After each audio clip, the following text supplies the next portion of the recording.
நமஸ்காரம். திருப்பாவை 19வது பாசுரம்.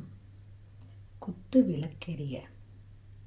இன்றைய வண்ணக்கோலங்களுக்கான சொற்றொடர் குத்து விளக்கெரிய. சென்ற பாசுரத்திலே நப்பிண்ணை பிராட்டியை துயில செய்துவிட்டு ஆண்டாள் பிராட்டி இந்த பாசுரத்திலே எம்பெருமானை துயிலெழுப்புவதற்காக விழைகிறாள்.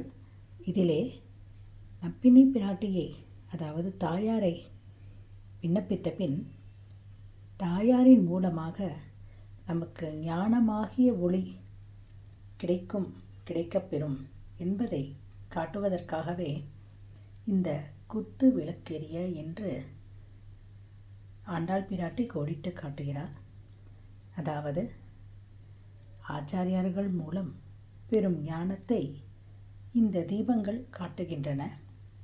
ஆக தாயாரை நாம் சரணடையும் பொழுது அதன் மூலமாக நமக்கு ஞானம் என்னும் பேரொளி கிடைக்கும் என்பதை காண்பிப்பதற்காகவே இந்த பாசுரத்திலே குத்து விளக்கெரிய என்று ஆரம்பித்து தாயார் கோடிட்டு காட்டுகிறாள்.